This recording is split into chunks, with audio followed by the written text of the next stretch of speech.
सभी को नमस्कार। मैं डॉक्टर ऑड्रे ताई हूँ। मैं एक बोर्ड प्रमाणित और फेलोशिप प्रशिक्षित लेसक हूँ और मोतियाबिंद सर्जन, नेत्र रोग विशेषज्ञ और कॉर्निया विशेषज्ञ। मेरे चैनल में आपका पुनः स्वागत है। नेत्र सर्जन द्वारा नेत्र चैनल। आज के वीडियो में मैं आपसे अपने शीर्ष 5 के बारे में बात करना चाहूँगा। ओवर द काउंटर सूखी आँखों की बूंदों के विकल्प। ये इलाज के लिए कृत्रिम आंसू हैं। सूखी आँख की बीमारी।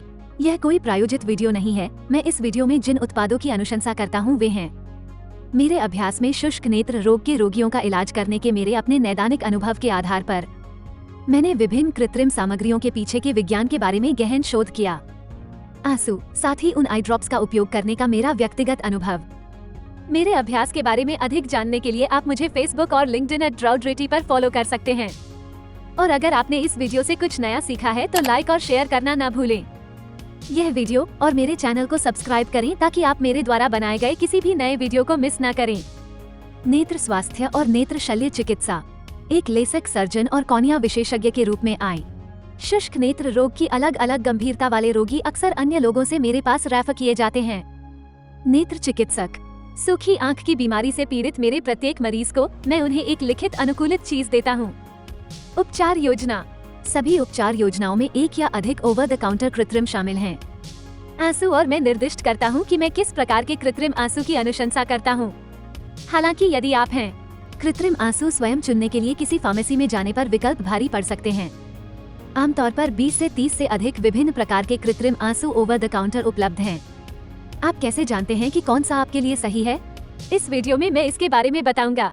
आपको शुष्क नेत्र रोग के इलाज के लिए कृत्रिम आंसुओं के मेरे शीर्ष 5 चयनों के पीछे के विज्ञान के बारे में और आपको उनके बीच के अंतर को समझने और कृत्रिम आंसू चुनने में मदद करने के लिए जो आपके लिए सबसे अच्छा काम करता है। मैंने अपने शीर्ष 5 कृत्रिम आंसुओं के लिंक सूचीबद्ध किए हैं नीचे दिए गए विवरण में, यदि आप इसके बारे में और अधिक जानना चाहते हैं। विभिन्न कृत्रिम आंसुओं की सामग्री के पीछे का विज्ञान और मैं इसकी अनुशंसा क्यों करूंगा। अन्य की तुलना में कुछ कृत्रिम आंसू। आप विज्ञान के बारे में मेरा वीडियो देख सकते हैं। कृत्रिम आंसुओं के पीछे सामग्री बिंदु। आगे की हलचल के बिना कृत्रिम के बारे में बात करते हैं। आंसू फिल्म परतों का अवलोकन। आंसू। कृत्रिम आंसुओं का उद्देश्य पूरकता है। प्राकृतिक आंसू जो हमारी आंखों में आंसू ग्रंथियों द्वारा बनते हैं।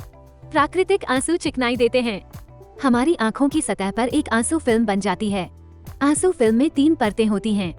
सबसे बाहरी परत को लिपिड परत कहा जाता है। ये परत एक सुरक्षात्मक बाधा के रूप में कार्य करती है। आंसुओं को बहुत तेजी से सूखने से रोकने के लिए मध्य परत को जलीय परत कहा जाता है। इस पानी की परत में वह नमी होती है जिसकी हमें अपनी आंख की सतह को चिकना बनाए रखने के लिए आवश्यकता होती है। हमारी आंसू फिल्म की सबसे भीतरी परत को म्यूसिन परत कहा जाता है। म्यूसिन परत कार्य करती है आंसू फिल्म को हमारी आंख की सतह से जोड़े रखने के लिए एक पुल के रूप में इसे कहा जाता है कॉर्निया, और यह हमारी आंख की स्पष्ट विंडशील्ड है। एक आदर्श कृत्रिम आंसू होना चाहिए हमारी आंसू फिल्म की सभी 3 परतों को पूरक करने में सक्षम। मैं शुष्क नेत्र रोग के तंत्र के बारे में अधिक गहन वीडियो भी पोस्ट करूंगा। विभिन्न प्रकार की सूखी आंखें। इसलिए सुनिश्चित करें कि आप मेरे चैनल को सब्सक्राइब करें और नहीं करेंगे मेरे किसी भी नए वीडियो को मिस करें। मैंने अपने शीर्ष 5 पसंदीदा कृत्रिम को विभाजित किया है। हल्के से मध्यम शुष्क नेत्र रोग के लिए शीर्ष 3 चयन। शुष्क नेत्र रोग की गंभीरता के आधार पर आंसुओं को 2 समूहों में बांटा गया है, हल्के से मध्यम और गंभीर के लिए उदार। और मैं शीर्ष 3 कृत्रिम आंसुओं की सूची बनाऊंगा जिनकी मैं अनुशंसा करता हूं। हल्के से मध्यम शुष्क नेत्र रोग, साथ ही मध्यम से गंभीर के इलाज के लिए मेरी शीर्ष 2 पसंद। सूखी आंख की बीमारी। हल्के से मध्यम शुष्क नेत्र रोग के लिए संख्या 3 एल्कॉन द्वारा निर्मित सिस्टन पूर्ण। ये 10 मिलीलीटर की बोतल में आता है और इसमें पॉलीक्वाड का उपयोग किया जाता है। परिरक्षक।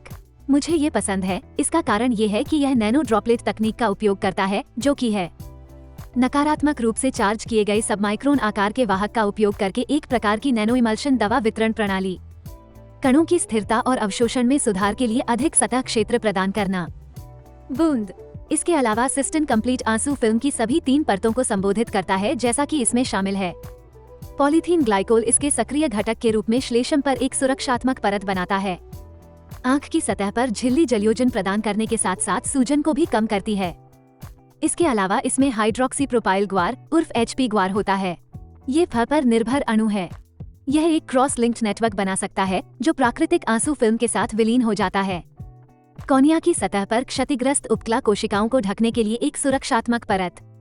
यह अनुमति देता है क्षतिग्रस्त उपकला कोशिकाएं एक सुरक्षात्मक स्थान में स्वयं की मरम्मत करने में सक्षम हो सकें। इसके अलावा सिस्टन कंप्लीट में खनिज तेल होता है जो लिपिड परत को लक्षित करता है। वाष्पीकरण को कम करके आई ड्रॉप की प्रभावशीलता को बढ़ाने के लिए आंसू फिल्म का आंख की बूंद और आंसू फिल्म की जलीय परत, इससे नमी बरकरार रखने में मदद मिलती है। आंख की सतह लंबी हो जाती है। हल्के से मध्यम सूखे के लिए मेरा नंबर 2 विकल्प है। नेत्र रोग एलर्जन द्वारा निर्मित ताज़ा राहत है। इसमें कार्बोक्सिमिथाइल सेलुलोज के सक्रिय तत्व होते हैं, सोडियम या CMC और साथ ही ग्लिसरीन। दोनों सामग्रियां पानी में घुलनशील पॉलीमर हैं, जिनमें प्राकृतिक आंसुओं के समान गुण होते हैं और इसलिए वे चिकनाई कर सकते हैं। प्राकृतिक आंसुओं के न्यूनतम व्यवधान के साथ आंख की सतह और ग्लिसरीन कम हो सकता है। अतिरिक्त स्नेहन प्रदान करने के लिए आंख की सतह पर आंसू फिल्म की परासरणीयता और उपकला कोशिका वृद्धि को बढ़ावा देता है। निष्क्रिय तत्वों में इसमें सोडियम होता है हाइलुरोनेट। ये कॉर्निया उपकला कोशिकाओं की मरम्मत में मदद करता है और आंसू फिल्म ऑस्मोलरिटी को कम करता है। रिफ्रेश रिलीवा में प्रयुक्त परिरक्षक प्योराइट ऑक्सीडेटिव परिरक्षक है। एक और मुझे रिफ्रेश रिलीवा इसलिए पसंद है क्योंकि यह प्रिजर्वेटिव युक्त और प्रिजर्वेटिव दोनों में आता है। निःशुल्क प्रपत्र। रिफ्रेश रिलीवा की एक अनोखी बात यह है कि यह प्रिजर्वेटिव मुक्त है।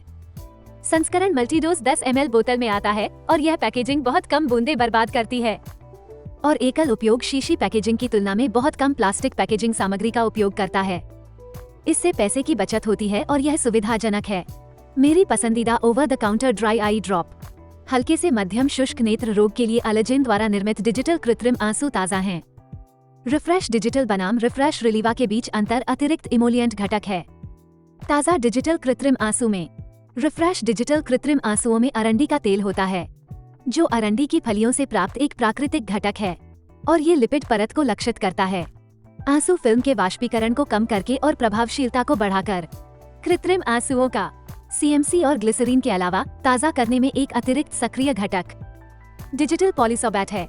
पॉलीसोबेट तेल घटक और पानी घुलनशील को मिश्रित करने में मदद कर सकता है। कृत्रिम आंसुओं का घटक आंखों की बूंद को अधिक घुलनशील और आसानी से फैलने वाला बनाता है। आंख की सतह के पार रिफ्रेश डिजिटल में प्रयुक्त परिरक्षक प्योराइट ऑक्सीडेटिव है। परिरक्षक। मैं चाहता हूं कि रिफ्रेश डिजिटल प्रिजर्वेटिव फ्री भी इसमें उपलब्ध हो। अपशिष्ट को कम करने के लिए मल्टीडोज बोतल। मध्यम से गंभीर शुष्क नेत्र रोग में लोग मध्यम से गंभीर शुष्क नेत्र रोग के लिए शीर्ष 2 चयन की गंभीरता के कारण अक्सर दिन भर में बार बार कृत्रिम आंसुओं का उपयोग करने की आवश्यकता होती है। सतह का सूखापन। कभी कभी हर घंटे से लेकर हर 2 घंटे तक ये बहुत होता है। मध्यम से गंभीर शुष्क नेत्र रोग वाले लोगों के लिए परिरक्षक मुक्त कृत्रिम का उपयोग करना महत्वपूर्ण है। आंसुओं पर परिरक्षकों के ऐसे लगातार प्रयोग से होने वाली किसी भी विषाक्तता को रोकने के लिए। आंख की सतह। Over the counter eye drops में से मेरी 2 पसंदीदा में से एक जिसका उपयोग किया जा सकता है दैनिक ताज़ा सेलुविस्क है। ये परिरक्षक मुक्त है और इसमें सक्रिय घटक शामिल हैं। 1% CMC। यह अन्य प्रकार के रिफ्रेश में निहित CMC की सांद्रता से 2 गुना है। आंखों में डालने की बूंदें। CMC की बढ़ी हुई सांद्रता कृत्रिम आंसुओं को अधिक समय तक टिकने देगी, आंख की सतह पर अधिक देर तक। हालांकि CMC की उच्च सांद्रता के कारण सेलुविस्क एक काफी मोटी आई ड्रॉप है और मैं अक्सर अपने मरीजों को याद दिलाता हूं जो इसका उपयोग कर रहे हैं। चूंकि आई ड्रॉप बहुत मोटी है, इसलिए आपको कुछ समय के लिए धुंधली दृष्टि का अनुभव हो सकता है। इसे डालने के कुछ मिनट बाद सुनिश्चित करें कि आप ड्रॉप डालने के बाद कुछ बार पलकें झपकाएं और गाड़ी चलाने या अन्य मशीनरी चलाने से ठीक पहले ड्रॉप न डालें। मध्यम से गंभीर शुष्क नेत्र रोग के लिए मेरी अन्य पसंदीदा ड्राई आई ड्रॉप जेंटिल आई जेल है। एल्कॉन द्वारा बनाया गया जेंटिल जेल मेरे शीर्ष 5 पसंदीदा कृत्रिम में से सबसे गाढ़ा आई ड्रॉप है। आंसू। यह एक जेल स्थिरता में आता है और इसमें हाइपोमेलोज 0.3% होता है। हाइपोमेलोज का संक्षिप्त रूप है हाइड्रोक्सीप्रोपाइल मिथाइल सेलुलोज या HPMC। ये चिपचिपाहट बढ़ाने वाला एक सक्रिय घटक है। आई ड्रॉप की चिकनाई गुणवत्ता को बढ़ाने के लिए आई ड्रॉप की HPMC लिंक को पार कर सकता है। आंसू फिल्म के वाष्पीकरण को धीमा करने के लिए आंख की सतह से संपर्क करते समय जेंटिल जेल आंख की सतह को लंबे समय तक चलने वाली चिकनाई प्रदान करता है। इसकी लंबे समय तक चलने वाली चिकनाई के कारण गुणवत्ता। मैं आमतौर पर गंभीर शुष्क नेत्र रोग वाले अपने रोगियों को सौम्य उपयोग करने की सलाह देता हूँ। रात को सोने से पहले सहित दिन में 4 बार जेल लगाएं और इसलिए भी कि यह एक में है। जेल के रूप में यह अधिकांश आँखों के मलहमों की तुलना में कम धुंधली दृष्टि का कारण बनता है। ये याद रखना महत्वपूर्ण है कि जेंटिल जेल लगाने के तुरंत बाद भी कुछ धुंधली दृष्टि पैदा कर सकता है आई ड्रॉप में। इसलिए यह महत्वपूर्ण है कि ड्राइविंग या संचालन से ठीक पहले ड्रॉप न डालें। अन्य मशीनरी और जेंटिल जेल में प्रयुक्त परिरक्षक सोडियम पेरोबोरेट ब्रांड है। जेनवा नाम, यह एक ऑक्सीडेटिव प्रकार का परिरक्षक है। मैंने नीचे दिए गए विवरण में अपने शीर्ष 5 पसंदीदा कृत्रिम आंसुओं के लिंक सूचीबद्ध किए हैं, जिसका मैंने इस वीडियो में उल्लेख किया है। देखने के लिए धन्यवाद और मुझे आशा है कि आप पाएंगे यह वीडियो कृत्रिम आंसुओं के पीछे के विज्ञान और उसके बारे में और अधिक जानने में सहायक है। यह वीडियो आपको कृत्रिम आंसू चुनने में मदद करेगा जो आपके लिए सबसे अच्छा काम करेंगे। कृपया मुझे नीचे दी गई टिप्पणियों में जानें कि कौन से ओवर द काउंटर कृत्रिम आंसू आपके पसंदीदा हैं। यदि आपको यह वीडियो मददगार लगे तो कृपया इस वीडियो को लाइक और शेयर करना और सब्सक्राइब करना न भूलें।